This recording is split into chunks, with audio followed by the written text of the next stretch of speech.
Corona के उपचार में काम आने वाली एक नई दवा आ रही है। दवा को लेकर थोड़ी देर में दिल्ली में बड़ा ऐलान होने वाला है। दिल्ली के कॉन्स्टिट्यूशन क्लब में एक कार्यक्रम में इसका ऐलान किया जाएगा और इस दवा की लॉन्चिंग स्वामी रामदेव करने वाले हैं। प्रतिस्वरूप है, प्रतीक पुरुष हैं, ऐसे माननीय गडकरी जी तिजारावाला मंच पर बोल रहे हैं। स्वामी रामदेव को भी आप इन तस्वीरों में देख रहे हैं। पतंजलि के मुताबिक पहली बार साक्ष्यों पर आधारित दवा तैयार हुई है। केंद्रीय स्वास्थ्य मंत्री डॉक्टर हर्षवर्धन और सड़क परिवहन मंत्री नितिन गडकरी भी इस कार्यक्रम में मौजूद होंगे चीफ गेस्ट के तौर पर। इसके पहले पतंजलि ने 23 जून 2020 को कोरोना के लिए कोरोना किट लॉन्च की थी।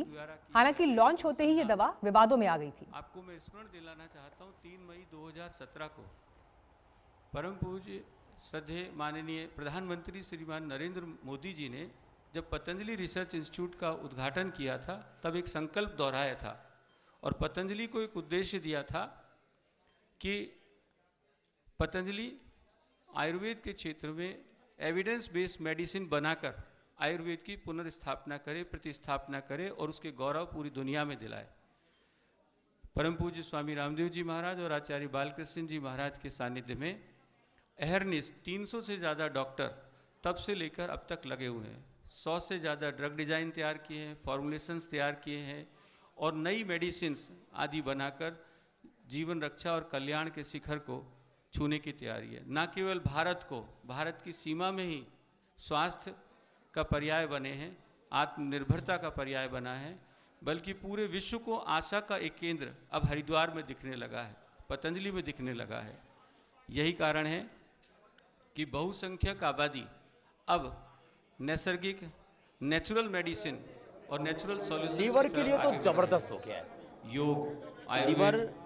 हेपेटाइटिस और भारतीय सनातन संस्कृति और पद्धति, जीवन पद्धति जो फैटी लीवर के लिए आज 7 दिन से 15 दिन में लगी है लिवोग्रिड और लिवाम्प्रिड इस ओर आगे बढ़ रहे हैं। बस शीघ्र ही माननीय गडकरी जी, पूज्य स्वामी रामदेव जी महाराज और श्रद्धेय आचार्य बालकृष्ण जी महाराज के साथ मंच पर आएंगे और डॉक्टर हर्षवर्धन जी भी हमारे बीच में होंगे और इस कार्यक्रम को आपके साथ बिना विलंब किए समय पर शुरू करेंगे। आप सभी से फिर हम आपके गौरव और हर्ष को आपके चेहरे पर देखते हैं जब भारत का मान, भारत का गौरव पूरी दुनिया में बढ़ा है पूरे, और यह हम सब देशवासियों के लिए, 123 करोड़ देशवासियों के लिए हर्ष का विषय है। आइए इस उत्सव को अंगीकार करें और भारत के आयुर्वेद और प्राचीन ज्ञान विज्ञान में विश्वास कर सिर्फ पूर्वाग्रह के आधार पर जो साइंटिफिक पक्ष है, वैज्ञानिक पक्ष है आयुर्वेद का, योग का, प्राकृतिक चिकित्सा का और भारतीय जीवन पद्धति का, उसको स्वीकार करें। और इन्हीं सब चीज़ों के लिए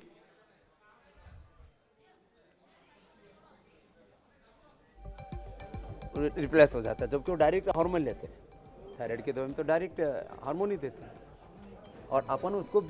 नेचुरल तरीके से डील करते हैं। पूज्य स्वामी जी महाराज मंच पर आ रहे हैं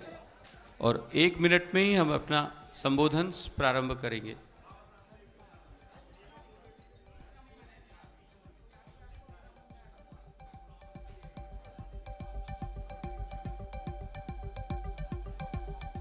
हम इस कार्यक्रम की तस्वीरें भी दिखा रहे हैं। दिल्ली के कॉन्स्टिट्यूशन क्लब में ये प्रोग्राम इस वक्त हो रहा है और एस के तिजारावाला जो पतंजलि के मीडिया प्रभारी हैं, उन्होंने इस बात की जानकारी दी कि एक नई दवा लेकर पतंजलि आ रहा है और साक्ष्यों पर आधारित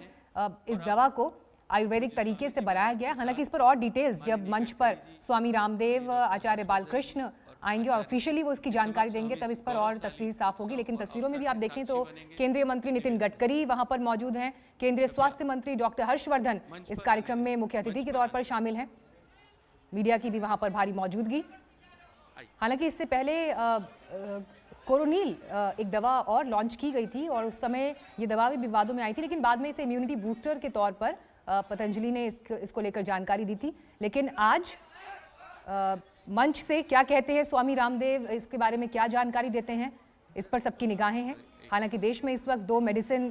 कोरोना की मौजूद हैं, कोविशील्ड और कोवैक्सीन, आचार्य बालकृष्ण जी महाराज से जो क्लिनिकल ट्रायल के बाद बनी है कि हम सब करोड़ों लोगों और पतंजलि परिवार की ओर से एक बुके देकर आज के मुख्य अतिथि माननीय गडकरी साहब का पूरे पतंजलि परिवार की ओर से स्वागत करें शीघ्रता से। और फिर हमारी गरिमा है कि पूरे भारत का नेतृत्व आज आरोग्य के क्षेत्र में, स्वास्थ्य के क्षेत्र में डॉक्टर हर्षवर्धन जी कर रहे हैं। उन्हें भी बुके देकर आप स्वागत करें और हमारे सबके मार्गदर्शक और श्रद्धेय पूज्य स्वामी जी महाराज का भी करोड़ों पतंजलि परिवार के साधकों और साथियों की ओर से स्वागत। और अब मैं बिना विलंब के पूज्य स्वामी जी महाराज से कहूँगा कि आज का उद्बोधन और इस कार्यक्रम को शुरू करें। जी जी जी।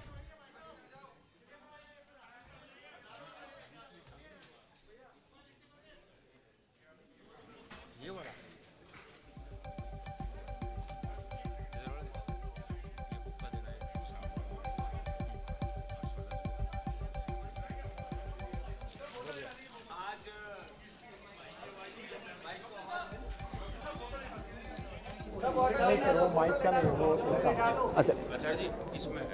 इसका माइक उसी से वहीं से बोलना पड़ेगा। ओम ओम।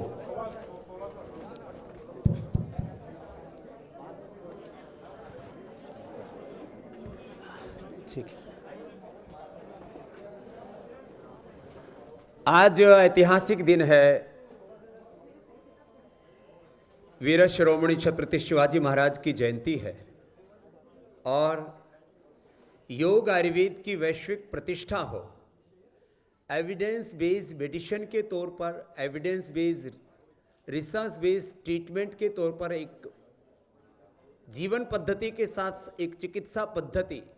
एक एविडेंस बेस्ड रिसर्च एंड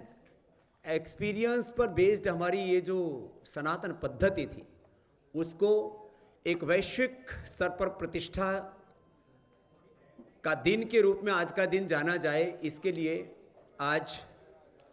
का दिन हमने चुना कि एक तरफ छत्रपति शिवाजी महाराज की जयंती का ये दिन और भारत वैश्विक स्तर पर हेल्थ के क्षेत्र में, चिकित्सा के क्षेत्र में पूरे विश्व को लीड करे, एक आत्मनिर्भर भारत से लेकर के विश्व का प्रत्येक नागरिक आत्मनिर्भर बने। इसके लिए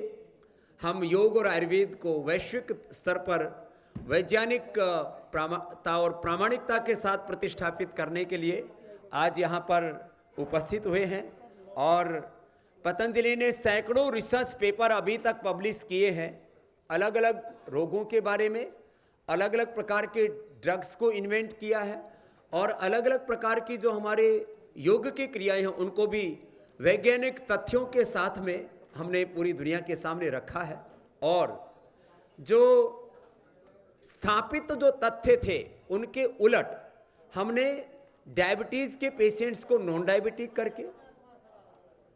और लाइफस्टाइल डिजीज, चाहे वो बीपी है, थायराइड है, चाहे वो ओबेसिटी है, नॉन कम्युनिकेबल डिजीज के साथ कोरोना जैसी कम्युनिकेबल डिजीज के ऊपर भी एक प्रामाणिक कार्य किया है।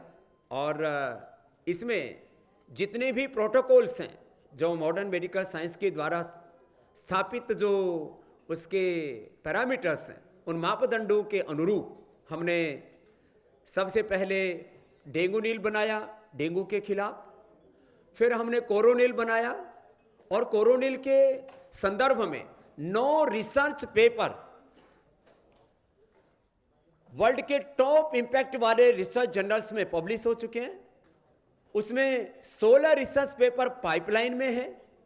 इसी प्रकार से अलग अलग बीमारियों के बारे में सैकड़ों रिसर्च पेपर्स हमने ऑलरेडी पब्लिश कर चुके हैं। और जब हमने पिछली बार यहाँ रिसर्च के संदर्भ में हमने एक कॉन्फ्रेंस किया था, तब भी हमने रिसर्च फाउंडेशन के जितने भी हमारे रिसर्च पब्लिकेशंस हैं वो हमने सारे के सारे आपको उपलब्ध करवाए थे। ये सारे के सारे रिसर्च पेपर्स हैं, ये पहले हम आपको इस संदर्भ में बता चुके हैं। और अब जो इसके बाद जो दूसरे रिसर्च पेपर जो अभी तक पब्लिश हो चुके हैं उन सब का एक हमने ये कंपाइल करके ये दूसरा एक पूरा महाग्रंथ बन गया है। जैसे हमारे यहाँ पर 20,100 ऋचाएं वेदों की हैं, ऐसे ही ये सारे वो रिसर्च पेपर्स का एक पूरा का पूरा डेटा है यहाँ पर। अब आज का जो संदर्भ है उसके बारे में मैं आना चाहता हूँ। जब हमने कोरोनिल, श्वासाहारी और अणु तेल के द्वारा लाखों लोगों को जीवन दान देने का काम किया, तो बहुत लोगों ने प्रश्न उठाए कि इसके साइंटिफिक पैरामीटर्स को फॉलो किया गया है, नहीं किया गया। कुछ लोगों के मन में ही ऐसा रहता है कि रिसर्च का काम तो केवल जो है विदेश में ही हो सकता है, और वो भी आयुर्वेद में रिसर्च का काम कोई करे तो लोग शक की निगाहों से देखते हैं। वो शक के सारे बादल हमने अब छांट दिए हैं, और कोरोनिल से लेकर के अलग अलग बीमारियों के ऊपर जो पतंजलि ने रिसर्च किया है, मैं एक संदर्भ के साथ आज की इस बात को कहना चाहता हूं। आदरणीय हमारे इस देश के लिए गौरव की बात है कि पहली बार एक वैश्विक स्तर पर हमारे देश के एक खुद जो डॉक्टर हैं और हमारे हेल्थ मिनिस्टर हैं, उनको WHO के गवर्निंग काउंसिल के चेयरमैन के तौर पर एक बहुत बड़ा उत्तरदायित्व निभाने का सौभाग्य मिला है। भारत लीड कर रहा है इस समय WHO को, और उसके हमारे एक बहुत ही गरिमापूर्ण व्यक्तित्व, जिन्होंने स्वास्थ्य को हमेशा एक सेवा मान करके, और मंत्री बनने के बावजूद भी अब कभी कभी अतिरिक्त व्यवस्थाएं हो जाएं तो अलग बात है, अभी भी रोगियों को देखना, उनकी सेवा करने को अपना सौभाग्य समझते हैं। ऐसे इस देश के एक खुद जो चिकित्सक हैं, ऐसे स्वास्थ्य मंत्री, और जो स्वभाव से बहुत ही करुणाशील, बहुत दूरदर्शी हैं, और इस के साथ साथ उनकी अध्यक्षता में, और आज हमारे मुख्य अतिथि आदरणीय श्री गडकरी साहब, जिनके साथ में हमारा एक अनन्य आत्मीय प्रेम होने के साथ साथ मोदी सरकार का काम इस देश के 6,38,365 गाँव तक दिखता है, जमीन पर दिखता है। और मैं आपने एक बार आज से 6 साल पहले आदरणीय गडकरी साहब से कहा था कि जब हम हरिद्वार से दिल्ली आते हैं तो हमको 6 घंटे लग जाते हैं। उस 6 घंटे की यात्रा को इन्होंने 3 घंटे में तब्दील कर दिया है। ये एक हरिद्वार से और दिल्ली के द्वार तक पहुंचने की बात ही नहीं कह रहा हूं, पूरे देश में अब 2 घंटे में करने वाले, अब 2 घंटे में करने वाले हैं। माने इस देश में लाखों किलोमीटर की सड़कों का, और जब मैं यूरोप जाता था, अमेरिका जाता था, कनाडा जाता था, जब मैं गया जापान और साउथ कोरिया, तो मैंने देखा इतने फर्स्ट क्लास वहां पर हाईवेज हैं, लगता था ऐसे भारत में वो कब होगा। खाली ये सड़कों का जाल बिछाने को लेकर के ही नहीं, माने जिनके भीतर एक बहुत बड़ी सोच है देश के निर्माण के लिए, एक दृष्टि संपन्न, एक वैश्विक नेतृत्व का सामर्थ्य जिनके अंदर है, ऐसे एक महान विभूति हमारे साथ हैं आदरणीय गडकरी साहब। हम दोनों का प्रथम तो पतंजलि योगपीठ, पतंजलि रिसर्च इंस्टीट्यूट की ओर से अभिनंदन करते हैं, और आज मैं श्रद्धेय आचार्य श्री की ओर से और हमारे पतंजलि रिसर्च इंस्टीट्यूट के जो प्रमुख हमारे उसके डॉक्टर हैं, अध्यक्ष हैं उसके, हमारे PRI के, ऐसे अनुराग वार्ष्णेय जी का अभिनंदन करता हुआ सबसे पहले बुक का विमोचन कर देते हैं, जो रिसर्च पेपर पब्लिश हुए हैं, और कोरोना के जो पूरे प्रोटोकॉल्स को फॉलो करते हुए, और किस तरह से कोरोनिल स्वासारी अणुतेल के द्वारा हमने लाखों लोगों की जान बचाई और करोड़ों लोगों के भीतर हमने हौसला जगाया, और सबसे ज़्यादा रिकवरी रेट, मैं किसी भी पैथी के संघर्ष को यहाँ पर प्रतिष्ठापित नहीं करना चाहता, भारत में सबसे ज़्यादा रिकवरी रेट है, सबसे कम डेथ रेट है, और करोड़ों लोग संक्रमित होने के बाद स्वस्थ हुए हैं। तो उसमें जहां एक और मॉडर्न मेडिकल साइंस की भूमिका है, तो दूसरी ओर उसमें बहुत बड़ी भूमिका उसमें हमारे एंसेंट साइंस की भी है, योग आयुर्वेद की भी है। करोड़ों लोग अपने घर पर बैठे भस्त्रिका, कपालभाति, अनुलोम विलोम, सूर्य नमस्कार, योगिक प्रैक्टिसेस कर रहे थे। करोड़ों लोग अपने घरों में काढ़ा पी रहे थे, कषाय पी रहे थे, क्वाथ पी रहे थे, और उससे एक नया कीर्तिमान बना है। तो मैं आज सबसे पहले उन्हीं 2 बुकलेट्स के विमोचन के लिए यहाँ मैं परम आदरणीय श्री डॉक्टर हर्षवर्धन जी को और परम आदरणीय श्री गडकरी जी को निवेदन करता हूँ कि उसका विमोचन के लिए अनुग्रह करें।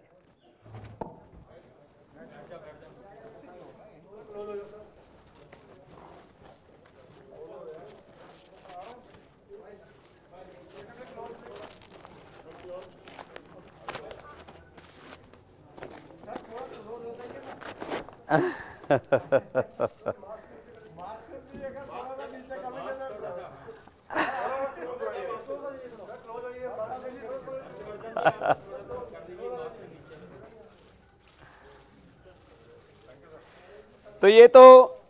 कोरोना के ऊपर जो पूरे उसके साइंटिफिक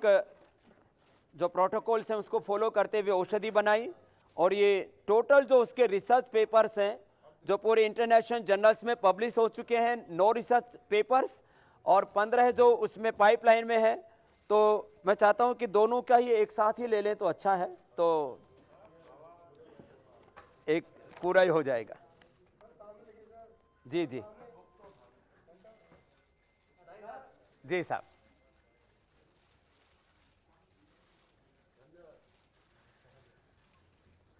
प्रणाम। तो आज की प्रेस कॉन्फ्रेंस के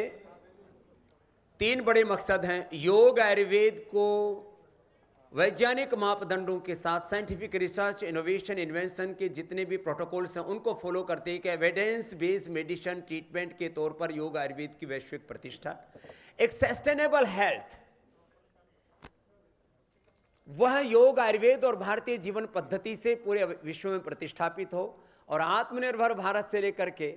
विश्व का प्रत्येक व्यक्ति स्वास्थ्य के संदर्भ में आत्मनिर्भर बने, इस संकल्प के साथ आज हमने ये कोरोना से लेकर के अलग अलग जो बीमारियों के ऊपर रिसर्च बेस्ड जो ट्रीटमेंट, रिसर्च बेस्ड जो पूरा का पूरा ये हमारी जो एंसेंट नॉलेज की जो की प्रक्रिया उसको आगे बढ़ाने के लिए जो पुरुषार्थ किया गया है। आज से 4 साल पहले जब मोदी साहब आए थे पतंजलि में, पतंजलि रिसर्च इंस्टीट्यूट के उद्घाटन में, उन्होंने कहा था कि मैं योग आयुर्वेद को एक एविडेंस बेस्ड प्रैक्टिस के तौर पर, मेडिसिन के तौर पर मैं देखना चाहता हूं। तो उसके काफ़ी चरण हमने पूरे कर लिए हैं, और उस पतंजलि रिसर्च इंस्टीट्यूट का शिलान्यास, उसकी आधारशिला हमारे आदरणीय श्री हर्षवर्धन जी ने रखी थी। तो हम उनका भी कृतज्ञ हृदय से अभिनंदन करते हैं कि जिसकी नींव उन्होंने डाली थी, आज उसके ऊपर एक बहुत बड़ा अनुसंधान का भवन और एक बहुत बड़ा एक ऐतिहासिक कार्य वहाँ पर हो चुका है। मैं एक एक करके दोनों हमारे अभिभावक रूप यहाँ पर मंत्री हैं, उनसे कहूँगा कि वो अपनी बात यहाँ पर रखें। मैं प्रथम आदरणीय श्री गडकरी जी से कहूँगा कि वो अपने आशीषों से अनुग्रहित करें। आदरणीय बाबा जी, कैबिनेट में मेरे सहयोगी आदरणीय डॉक्टर हर्षवर्धन जी, आचार्य बालकृष्णन जी, अनुराग जी, और उपस्थित सभी मीडिया के भाई और बहनों, मुझे बहुत इस बात की खुशी है कि हमारे योग विज्ञान और आयुर्वेद में रिसर्च करने के लिए आचार्य बालकृष्णन जी ने और बाबा जी ने एक बहुत बड़ी अनुसंधान संस्थान का स्थापना की है। ये बात जरूर है कि हम लोग यही कहते हैं कि नॉलेज हमारे भविष्य की सबसे बड़ी ताकत है। मैं अक्सर 2 बातों को दोहराते रहता हूँ, एक innovation, entrepreneurship, science, technology, research, skilled and successful practices, we name it as a knowledge and conversion of knowledge into wealth. ये हमारे देश का भविष्य है, और इसलिए हमारी जो पूर्व परंपरा से जो हमारा आयुर्वेद है, योग विज्ञान है, ये पूरे विश्व को दिशा दे सकता है। शायद हिंदुस्तान में रहकर इस बात का महत्व नहीं समझ में आता है, पर आप कभी जर्मनी में जाएंगे तो जर्मन व्यक्ति से जब बात करेंगे और वहाँ के आयुर्वेद के बारे में हमसे भी आगे उनके रिसर्च को देखेंगे, तब हमें पता चल जाता है कि विश्व में इसके बारे में कितना अनुसंधान हो रहा है। और इसलिए स्वाभाविक रूप से अनुसंधान करना और वैज्ञानिक तरीके से उसको प्रूवन करने के बाद उसका सर्टिफिकेशन करना, ये भी बहुत आवश्यक होता है। समय के अनुसार ये रिसर्च चलते रहता है, और इसीलिए बाबा जी के प्रति हम सबको आदर है, सम्मान है और प्रेम है कि एक समय हमारे रोज़मर्रा के जीवन में जो चीज़ों का हम उपयोग कर रहे थे, जिसकी रॉयल्टी विदेशों में जा रही थी, उसके अच्छे विकल्प के रूप में उन प्रोडक्ट को तैयार करके उन्होंने हमारे स्वदेशी के विचारों पर आधारित आधुनिक उत्पादनों को देश विदेश की जनता में लोकप्रिय किया और उस अनुभूति से लोगों का विश्वास भी आयुर्वेद के ऊपर बढ़ा, योग विज्ञान पर बढ़ा। एक प्रकार से पूरे विश्व में हमारी भारतीय संस्कृति, इतिहास, विरासत, आयुर्वेद, योग विज्ञान, इसके यशस्वी एम्बेसडर के रूप में हम आदरणीय बाबा जी को देखते हैं और आज पूरे विश्व में एक चेतना भी इसके कारण प्रकट हुई है। अलग अलग प्रकार का हमारा योगासन हो, योग विज्ञान हो, प्राणायाम हो, कपालभाति हो, आज पूरे विश्व में लोग इसका अनुकरण कर रहे हैं। और एक बात सच है कि चमत्कार के बिना कोई नमस्कार नहीं करता। जब इन सब बातों की अनुभूति लोगों को आई, तब उन्होंने उन बातों को स्वीकार किया है और इसलिए हमारी ये जो पूर्व परंपरागत हमारा विज्ञान है, आयुर्विज्ञान, इसमें रिसर्च करने के लिए मैं विशेष रूप से और धन्यवाद दूंगा आचार्य बालकृष्ण जी को। आयुर्वेद में 300 से अधिक साइंटिस्टों को, 300 से अधिक वैज्ञानिक, और बालकृष्णन जी से मैंने जब नज़दीक से उनको देखा कि किसी भी चीज़ का सखोल अध्ययन करना, और मैं तो मैनेजमेंट का विद्यार्थी भी हूँ, प्रबोधन, प्रशिक्षण एंड रिसर्च एंड डेवलपमेंट, ये त्रिसूत्री पर हमारी समाज रचना है। तो प्रबोधन का कार्य बाबा जी करते हैं, प्रशिक्षण का भी करते हैं, और बालकृष्णन जी जो है वो रिसर्च एंड डेवलपमेंट, इसके लिए उन्होंने विशेष रूप से समर्पित किया है। और ये सब वैज्ञानिक है, इनका उपयोग करके लगातार इंटरनेशनल स्टैंडर्ड की वैज्ञानिक लेबोरेटरी की स्थापना करके, और उसके साथ हर चीज़ जिसके बारे में हम दावा कर रहे हैं कि इसका ये परिणाम है, उसका वैज्ञानिक रिपोर्ट, और वो भी उन्होंने वर्ल्ड के जर्नल्स में ये सब रिसर्च पब्लिकेशंस पहुंचाए हुए हैं। और मुझे लगता है कि जब प्रमाणीकरण होगा वैज्ञानिक लेबोरेटरी के द्वारा, तब उसके ऊपर कोई चर्चा भी नहीं कर सकता, कोई विवाद भी नहीं हो सकता। और इसलिए सबसे महत्वपूर्ण बात यह है, जिसके लिए मैं बाबा जी को और बालकृष्ण जी को धन्यवाद दूंगा, कि अभी तक आयुर्वेद में हम ये दवाई लो, हम ले लेते थे क्योंकि विश्वास था, फायदा भी होता था, पर अब इसका वैज्ञानिक मूल्यांकन, एनालिसिस करके उसके रिसर्च पेपर के साथ उसका प्रेजेंटेशन, ये दुनिया के सामने करने का काम भी उन्होंने किया है। और इसलिए किसी चीज़ के बारे में हम कहेंगे कि ये इस विषय पर इसका सबसे अच्छा परिणाम होगा, तो रिसर्च पेपर के द्वारा, हमारे वैज्ञानिक लेबोरेटरी के द्वारा, उसके प्रयोगों के द्वारा ये प्रमाणित करने के कारण इसकी विश्वसनीयता काफ़ी बड़े प्रमाण में बढ़ती भी है। हमारे देश में एलोपैथी भी है, आयुर्वेदिक है, नेचुरोपैथी है, होम्योपैथी है, यूनानी है, और सब इसमें लगातार रिसर्च करना, ये समय की आवश्यकता होती है। मैं 4-5 दिन पहले मैंने मेरे घर पर एक मीटिंग बुलाई थी, और इसमें डॉक्टर हर्षवर्धन जी के मार्गदर्शन में काम करने वाले अनेक वैज्ञानिक प्रयोगशाला के भी प्रमुख थे, और मीटिंग का विषय था लिथियम आयन बैटरी,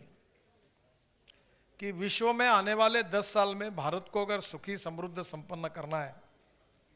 तो पेट्रोल डीजल का पर्याय के रूप में हम लोग electric vehicle, electric bike, electric auto rickshaw, electric bus, electric tractor, वो भी अब हो गया,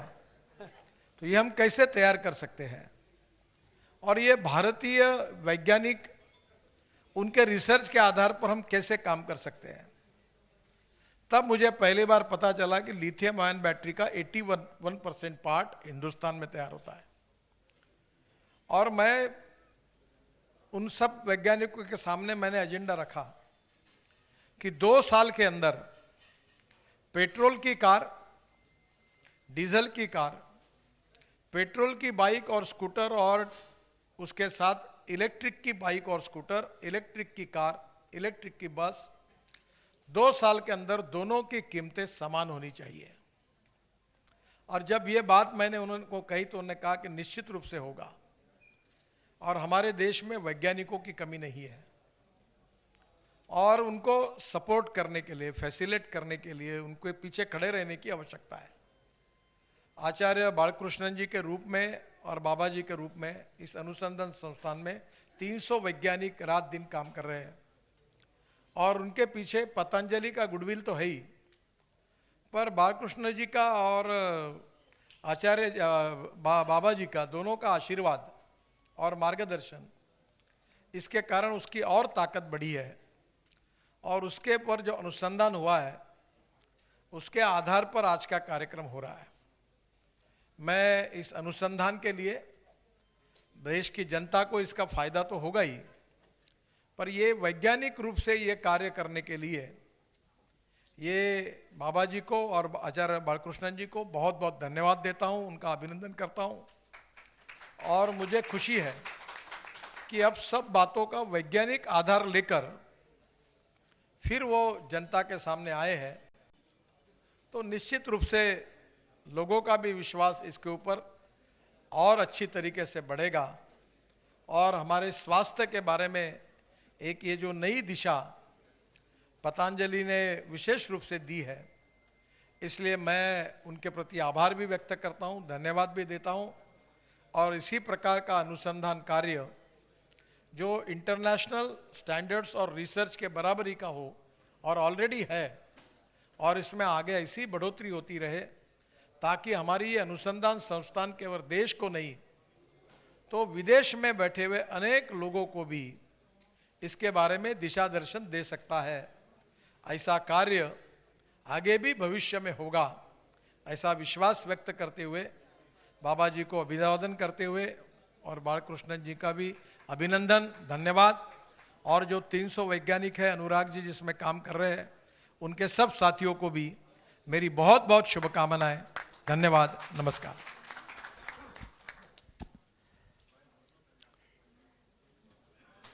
प्राचीन वैदिक ज्ञान को आधुनिक विज्ञान संगत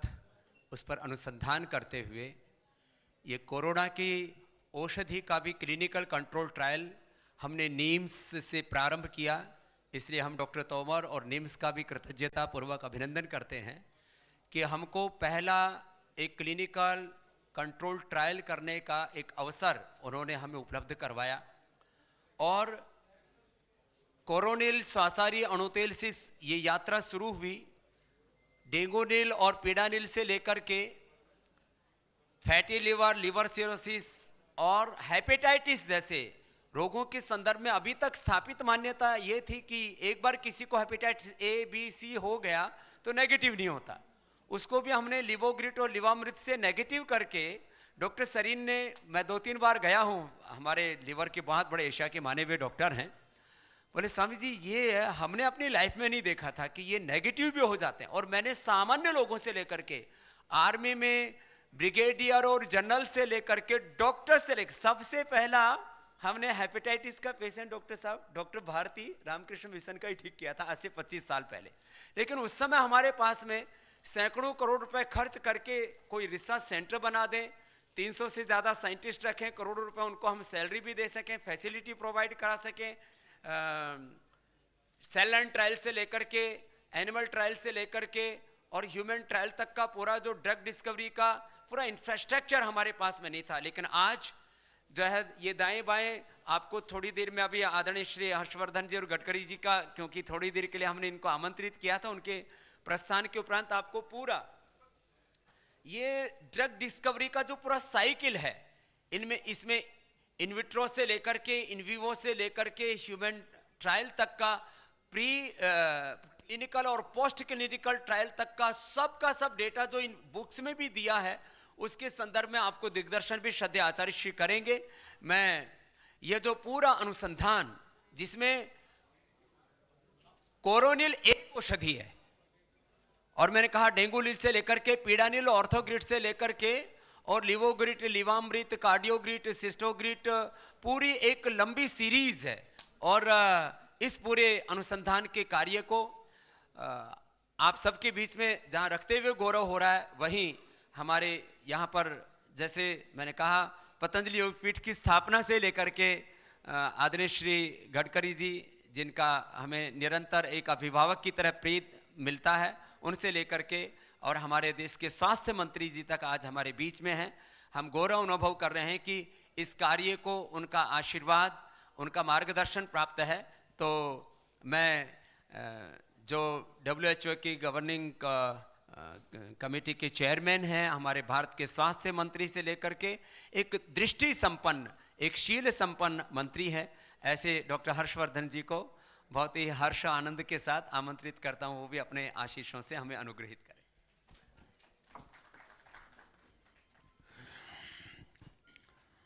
श्रद्धेय स्वामी रामदेव जी, भारत सरकार में मेरे वरिष्ठ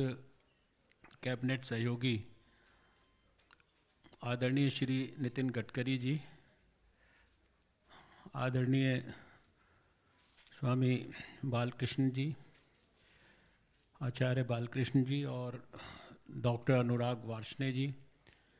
आज के इस कार्यक्रम में उपस्थित सभी मीडिया के बंधु और भगिनी और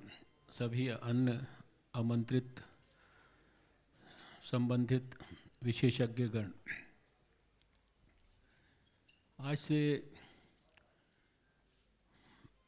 लगभग 27 साल पहले जब मुझे दिल्ली के स्वास्थ्य मंत्री के रूप में काम करने का मौका मिला था, तो ये लगभग जितना भी आयुर्वेद के बारे में पढ़ा है, लिखा है, समझा है, उसके कारण आयुर्वेद उसकी प्रतिष्ठा को सारे संसार में मॉडर्न साइंटिफिक तरीके से पुनर्स्थापित करने का एक स्वप्न, ये हमेशा मन में रहा है। और उसका कारण यह है कि हम सब जानते हैं कि आयुर्वेद का सारा ज्ञान ये बहुत कुछ अथर्ववेद के अंदर समाहित है। चरक संहिता में, सुश्रुत संहिता में जो ज्ञान था, उसको ये सब जानकारियाँ जो अंतर्राष्ट्रीय रिकॉग्नाइज्ड डेटाज हैं या लिटरेचर है, उसमें सब विद्यमान है। 6ठी शताब्दी में इसको चाइनीज़ भाषा में ट्रांसलेट किया गया। 9वीं शताब्दी के अंदर इसको पर्शियन और अरेबिक भाषा में ट्रांसलेट किया गया। 12वीं शताब्दी से लेकर 17वीं शताब्दी के बीच में इसको यूरोपियन भाषाओं में ट्रांसलेट किया गया। भारत का निश्चित रूप से ये दुर्भाग्य रहा कि ब्रिटिश रूल में जो हमारा अपना traditional Indian system of medicine था, जिसको सारे दुनिया के अंदर बड़े पैमाने पर रिकॉग्निशन होना चाहिए था और जिसका भारत में प्रचार और प्रसार होना चाहिए था, उसको उस प्रकार का प्रोत्साहन नहीं दिया गया और उसको उस प्रकार का प्रोत्साहन देने के लिए भारत को स्वतंत्रता प्राप्ति का इंतज़ार करना पड़ा। और ये सब बातों का क्योंकि बहुत गहराई से अध्ययन किया था, इसलिए मैंने दिल्ली में स्वास्थ्य मंत्री के रूप में एक सेंटर एस्टैब्लिश किया था। उसका नाम था Delhi research centre for modernised promotion of Ayurveda, और इसको हेड करते थे all India institute of medical sciences new Delhi के फार्माकोलॉजी डिपार्टमेंट के हेड प्रोफेसर JN शर्मा। और जिस प्रकार के विषयों की आज यहाँ चर्चा हो रही है और जिसके बारे में पतंजलि रिसर्च संस्थान ने काम किया है, वो सारा काम और आयुर्वेद से जुड़ी हुई सारी जिस भी प्रकार की जानकारी सारे देश में जिस भी माध्यम से प्राप्त हो सकती है, उसको कैसे एक स्थान पर इकट्ठा किया जाए, कैसे उसको डिजिटली एस्टैब्लिश किया जाए, वो सारा काम उसका था। दुर्भाग्य से 1998 में हमारी दिल्ली में सरकार चली गई और जो सब्सिक्वेंट सरकारें थीं उन्होंने इस विषय की गहराई, इस विषय की गंभीरता, इस विषय की सात्विकता को समझने का प्रयास नहीं किया। और थोड़े ही समय के बाद प्रोफेसर जे.एन. शर्मा के देहांत के बाद वो सेंटर जिस भाव से बना था, वो सेंटर जो है उसका लक्ष्य ही परिवर्तित कर दिया गया। 1999 में मुझे विश्व स्वास्थ्य संगठन ने अपने ऑर्गेनाइजेशन में साउथ ईस्ट एशिया के देशों के लिए काम करने के लिए जब निमंत्रित किया, तो मैं सिर्फ कुछ तथ्य आपके सामने ज़रूर रखना चाहता हूँ। सन 2000 में 1, 2 और 3 नवंबर को विश्व स्वास्थ्य संगठन के सबसे प्रतिष्ठित सेंटर जो कोबे जापान में है, उस स्थान पर एक 3 दिन की मीटिंग हुई जिसका सब्जेक्ट था health and welfare systems development for the 21st century. और इस मीटिंग में दुनिया से 125 लोगों को बुलाया गया था, भारत से भी 2 लोगों को बुलाया गया था। उन्होंने कैसे सिलेक्शन किया था वो उनका अपना क्राइटेरिया था, लेकिन जिसके बारे में भी उनको लगता था कि उसने शायद स्वास्थ्य के क्षेत्र में कुछ किया है, तो उसको उन्होंने ऐसे करके चूज़ किया था। और उस 3 दिन की मीटिंग में बहुत सारे डिस्कशंस हुए और इससे भी ज़्यादा मोटी एक किताब वहाँ पर रिलीज़ की गई थी और वो कोबे रिकमेंडेशंस के नाम से जानी जाती है। और उसमें 21वीं शताब्दी के अंदर भारत या दुनिया के अंदर जो health and welfare systems development है, इसके संदर्भ में जो बातें की गई, उसमें से 2 महत्वपूर्ण बातों का आज के परिप्रेक्ष्य में यहाँ उल्लेख करना चाहता हूँ। एक का तो सीधे सीधे, और अब तो मैं कहूँगा दोनों का ही सीधे सीधे बाबा रामदेव जी से संदर्भ में रेलेवेंस है। उस समय 2000 में उस मीटिंग के रिकमेंडेशंस में कहा गया कि अगर आने वाले 21वीं शताब्दी में भारत को या दुनिया को हेल्थ फॉर ऑल इस गोल को अचीव करना है, तो भारत के एक तो पतंजलि योग के माध्यम से दुनिया में सबसे ज़्यादा स्वास्थ्यवर्धक ऊर्जा ये प्रतिपादित होगी, ये उसकी एक रिकमेंडेशंस थी। और दूसरी उसकी रिकमेंडेशन ये थी, मतलब बहुत सारी रिकमेंडेशंस, लेकिन जो रेलेवेंट थी कि भारत के या भारत समान देशों की जो ट्रेडिशनल सिस्टम्स ऑफ मेडिसिन हैं, जिनका फोकस प्रिवेंटिव हेल्थ पर, प्रमोटिव हेल्थ पर, पॉजिटिव हेल्थ पर है, इनको 21वीं शताब्दी में सारी दुनिया में बहुत महत्वपूर्ण रोल प्ले करना पड़ेगा। ये उस रिकमेंडेशंस का अंग था। ये जो कोबे की रिसर्च सेंटर है WHO का, आपकी जानकारी के लिए, ये वो स्थान है जो WHO के लिए भी जो है पॉलिसीज़ को बनाने में ब्रेनस्टॉर्मिंग करता है और वो पॉलिसीज़ को WHO आगे अपने मेंबर स्टेट्स को देता है। आज जो आयुर्वेद है, इसके संदर्भ में विश्व स्वास्थ्य संगठन में भी सब प्रकार की मान्यता है, इसको सब प्रकार का रिकॉग्निशन है। और अगर मैं दुनिया के देशों की गिनती करना शुरू करूं, तो प्रमुख देश जो मुझे कम से कम ध्यान में आते हैं, Australia, New Zealand, Colombia, Cuba, Mauritius,